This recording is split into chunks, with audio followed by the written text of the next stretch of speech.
Hello നമസ്കാരം, ഞാൻ Bindu Vipin. ബിന്ദുസ് spices വേൾഡിലേക്ക് എല്ലാവർക്കും സ്വാഗതം. ഇന്ന് ഞാൻ ഉണ്ടാക്കുന്നത് ഒരു ചോറാണ്. നമുക്ക് വയ്യാത്ത ദിവസങ്ങളിൽ അല്ലെങ്കിൽ കൂട്ടാനൊക്കെ വയ്ക്കാൻ മടി തോന്നുന്ന ദിവസങ്ങൾ നമുക്ക് ഉണ്ടാക്കി കഴിക്കാനും കുട്ടികൾക്ക് ടിഫിൻ ബോക്സിൽ കൊടുത്തയക്കാനും ഒക്കെ പറ്റിയ വളരെ സ്വാദിഷ്ടമായ എന്നാൽ എളുപ്പത്തിൽ തയ്യാറാക്കാൻ പറ്റുന്ന ഒരു ചോറാണ് ഇന്നത്തെ എൻ്റെ റെസിപ്പി. ഈ റെസിപ്പി നിങ്ങൾക്ക് ഇഷ്ടമാവുകയാണെങ്കിൽ ഒന്ന് ലൈക്ക് ചെയ്ത് നിങ്ങൾക്ക് വേണ്ടപ്പെട്ടവർക്ക് ഒന്ന് ഷെയർ ചെയ്ത് കൊടുക്കണേ. പിന്നെ എൻ്റെ ചാനൽ സബ്സ്ക്രൈബ് ചെയ്യാതെ കാണുന്ന കൂട്ടുകാരുണ്ടെങ്കിൽ ഒന്ന് സബ്സ്ക്രൈബ് ചെയ്ത് ബെൽ ബട്ടൺ പ്രസ് ചെയ്ത് ഓൾ എന്ന ഓപ്ഷൻ കൊടുക്കാൻ മറന്നു പോകരുത് കേട്ടോ. അപ്പോൾ നമുക്ക് റെസിപ്പിയിലേക്ക് കിടക്കാം. ആദ്യം ഇതിന് വേണ്ട സാധനങ്ങൾ എന്തൊക്കെയാണെന്ന് നോക്കാം. വേവിച്ച് വെച്ച ചോറ് നമുക്ക് എത്ര ആൾക്ക് വേണോ അതിനനുസരിച്ച് എടുക്കാം കേട്ടോ. 4 മുട്ട. ഞാനിവിടെ 4 പേർക്കുള്ള ചോറാണ് തയ്യാറാക്കുന്നത്, അതുകൊണ്ടാണ് 4 മുട്ട എടുത്തിരിക്കുന്നത്.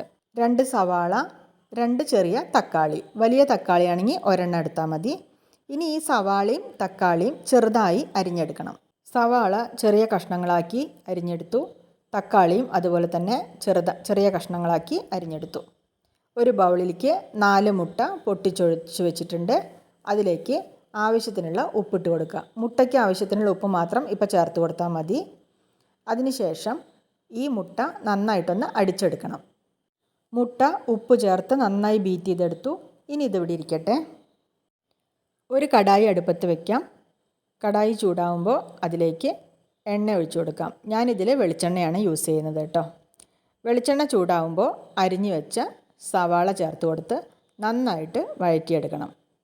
സവാള പെട്ടെന്ന് വഴന്ന് കിട്ടാൻ വേണ്ടി ഇതിലേക്ക് കുറച്ച് ഉപ്പ് ചേർത്ത് കൊടുക്കാം. ഉപ്പ് ചേർത്ത് കൊടുക്കുമ്പോൾ ഒരു കാര്യം ശ്രദ്ധിക്കണം. നമ്മൾ മുട്ടയ്ക്ക് ആവശ്യമുള്ള ഉപ്പ് നമ്മൾ നേരത്തെ ബീറ്റ് ചെയ്യുന്നതിന് മുമ്പ് മുട്ടയിൽ ചേർത്ത് കൊടുത്തിട്ടുണ്ട്. ആ ഓർമ്മയുണ്ടാവണം. അതുകൊണ്ട് ഇതിലേക്ക് ആവശ്യമുള്ള ഉപ്പ് മാത്രം ഇപ്പോൾ ചേർത്ത് കൊടുക്കുക കേട്ടോ. കാരണം ഉപ്പ് കൂടിക്കഴിഞ്ഞാൽ പിന്നെ ഇതൊന്നിനും പറ്റില്ല. അതുകൊണ്ട് തന്നെ ഒരുപാട് ഉപ്പ് ചേർത്ത് കൊടുക്കരുത്. നമുക്ക് പോരാന്നുണ്ടെങ്കിൽ ലാസ്റ്റ് ചേർത്ത് കൊടുക്കാവുന്നതേ ഉള്ളൂ. ഉപ്പ് ചേർത്തിട്ട് സവാള നന്നായിട്ട് വഴറ്റിയെടുത്തു. സവാള നന്നായിട്ട് വഴന്ന് ഏകദേശം ഒരു ബ്രൗൺ കളറാവുമ്പോൾ അതിലേക്ക് അരിഞ്ഞു വെച്ച തക്കാളി ചേർത്ത് കൊടുക്കുക. തക്കാളി ചേർത്ത് കൊടുത്തിട്ട് നന്നായിട്ട് വഴറ്റിയെടുക്കണം. അടുപ്പത്തിട്ട് കഴിയുമ്പോൾ തക്കാളിയിൽ നിന്ന് ഇറങ്ങി വരുന്ന വെള്ളം ഉണ്ടല്ലോ, ആ വെള്ളം മുഴുവനും വറ്റി കിട്ടണം. തക്കാളി നന്നായിട്ട് വെന്ത് കിട്ടാൻ വേണം. അത്രയും സമയം തക്കാളി നന്നായിട്ട് വഴറ്റിക്കൊണ്ടിരിക്കണം കേട്ടോ. തക്കാളി നന്നായിട്ട് വെന്ത് കിട്ടാൻ വേണ്ടി സ്റ്റൗ സിമ്മിലിട്ടിട്ട് ഇത് കുറച്ച് സമയം ഒന്ന് അടച്ച് വെച്ച് വേവിക്കാം. അടച്ച് വെച്ച് വേവിക്കുമ്പോൾ തക്കാളി പെട്ടെന്ന് വെന്ത് കിട്ടും. തക്കാളി നന്നായിട്ട് വെന്ത് കിട്ടി. ഇനി ഇതിലേക്ക് പൊടികൾ ചേർത്ത് കൊടുക്കണം. ആദ്യം ചേർക്കുന്നത് മഞ്ഞൾപ്പൊടിയാണ്. 1/2 ടീസ്പൂൺ മഞ്ഞൾപ്പൊടി ചേർത്ത് കൊടുക്കാം. മഞ്ഞൾപ്പൊടി ചേർത്തിട്ട് നന്നായിട്ടൊന്ന് വഴറ്റിയെടുക്കാം. മഞ്ഞൾപ്പൊടിയുടെ മഞ്ഞൾക്കുത്ത് മാറുന്നത് വരെ നന്നായിട്ടൊന്ന് വഴറ്റി കൊടുക്കാം.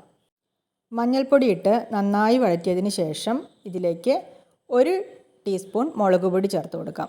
മുളക് പൊടി എത്ര ചേർക്കുന്നോ അതിൻ്റെ ഇരട്ടി മല്ലിപ്പൊടി ചേർത്ത് കൊടുക്കണം. അതുകൊണ്ട് 2 ടീസ്പൂൺ മല്ലിപ്പൊടി ചേർത്ത് കൊടുക്കാം. ഇത് രണ്ടും ചേർത്തതിന് ശേഷം നന്നായിട്ട് ഒന്നും കൂടി വഴറ്റണം. മല്ലിപ്പൊടിയുടെയും മുളക് പൊടിയുടെയും പച്ചമണം മാറി കിട്ടുന്നത് വരെ നന്നായിട്ട് വഴറ്റിയെടുക്കാം. മുളക് പൊടിയും മല്ലിപ്പൊടിയൊക്കെ നന്നായി വഴറ്റിയെടുത്തതിന് ശേഷം ഇതിലേക്ക് 1/4 ടീസ്പൂൺ ഗരം മസാലപ്പൊടി ചേർത്ത് കൊടുക്കാം. ഗരം മസാലപ്പൊടി ചേർത്തിട്ട് ഒരുപാട് നേരിട്ട് വഴറ്റേണ്ട ആവശ്യമില്ല. ജസ്റ്റ് ഒന്ന് മിക്സ് ചെയ്തെടുത്താൽ മതി കേട്ടോ. ആ ചൂടത്ത് ഗരം മസാലപ്പൊടി പാകമായിക്കോളും. പൊടികളെല്ലാം ചേർത്ത് നന്നായിട്ട് വഴറ്റിയെടുത്തു. പൊടികളുടെ പച്ചമണമൊക്കെ മാറി. ഇനി ഇതിലേക്ക് നമ്മൾ നേരത്തെ ബീറ്റ് ചെയ്ത് വെച്ച മുട്ട, നമ്മൾ നേരത്തെ മുട്ടയും ഉപ്പും ചേർത്ത് നന്നായി ബീറ്റ് ചെയ്ത് മാറ്റി വെച്ചിരുന്നല്ലോ, ആ മുട്ടയുടെ മിശ്രിതം ഇതിലേക്ക് ഒഴിച്ചു കൊടുക്കാം. ഇനി ഇതിങ്ങനെ ചിക്കി എടുക്കണം. നമ്മൾ മുട്ട ചിക്കി പൊരിച്ചെടുക്കില്ലേ, അതേപോലെ ചിക്കി ഇങ്ങനെ പൊരിച്ചെടുക്കണം. ഇത് അടി പിടിക്കുകയൊന്നും ചെയ്യാതെ ചിക്കി പൊരിച്ചെടുക്കണം കേട്ടോ. നന്നായിട്ടിങ്ങനെ ചിക്കി പൊരിച്ചെടുക്കണം. മുട്ട നല്ലോണം ഇങ്ങനെ ചിക്കി പൊരിച്ചെടുത്തു കേട്ടോ. ഇത് ഇങ്ങനെ വേണമെങ്കിൽ നമുക്ക് സൈഡ് ഡിഷായിട്ട് ഉപയോഗിക്കാം. ചോറിൻ്റെ സൈഡ് ഡിഷായിട്ട് മുട്ട ഇങ്ങനെ ചിക്കി പൊരിച്ചതെടുത്ത് കഴിക്കണമെങ്കിൽ അങ്ങനെ കഴിക്കാം. വേറെ കൂട്ടാൻ എന്തെങ്കിലും ഉണ്ടെങ്കിൽ ഇത് നമുക്ക് സൈഡ് ഡിഷായിട്ട് ഉപയോഗിക്കാം. പക്ഷേ ഇവിടെ ഇപ്പോൾ നമ്മൾ മുട്ടച്ചോറാണല്ലോ ഉണ്ടാക്കുന്നത്, അതുകൊണ്ട് ഇതിലേക്ക് ഞാൻ ചോറിട്ട് കൊടുക്കണം.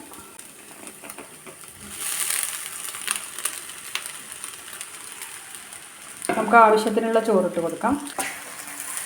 ഇത് നന്നായിട്ട് ഇളക്കി യോജിപ്പിച്ചെടുക്കണം.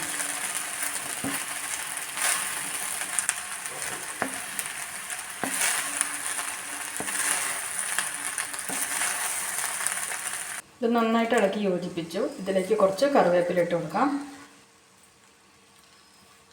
കറിവേപ്പില ഇട്ട് കൊടുത്തിട്ട് നന്നായിട്ട് ഇളക്കാം. മല്ലിയില ഇടാൻ ഇഷ്ടമുള്ളവർക്ക് മല്ലിയില ഇട്ട് കൊടുക്കാം കേട്ടോ. അപ്പോൾ അത്രയേ ഉള്ളൂ, നമ്മുടെ മുട്ടച്ചോറ് റെഡി ആയിട്ടുണ്ട്. ഇത് ഒരു 10 മിനിറ്റ് അടച്ച് വയ്ക്കാം. അടച്ച് വെച്ചതിന് ശേഷം സെർവ് ചെയ്യാം.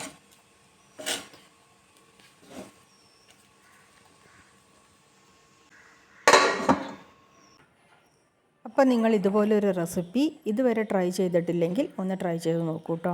ഉണ്ടാക്കാൻ എളുപ്പമാണ്, എന്നാൽ കഴിക്കാൻ വളരെ സ്വാദിഷ്ടമാണ്. കുട്ടികൾക്കൊക്കെ ഒരുപാട് ഇഷ്ടപ്പെടും. അപ്പോൾ ഈ വീഡിയോ നിങ്ങൾക്ക് ഇഷ്ടമായി എന്ന് ഞാൻ വിചാരിക്കുന്നു. അടുത്ത വീഡിയോയിൽ വീണ്ടും കാണാം. വീഡിയോ കണ്ട് സപ്പോർട്ട് ചെയ്ത എല്ലാവർക്കും നന്ദി. നമസ്കാരം.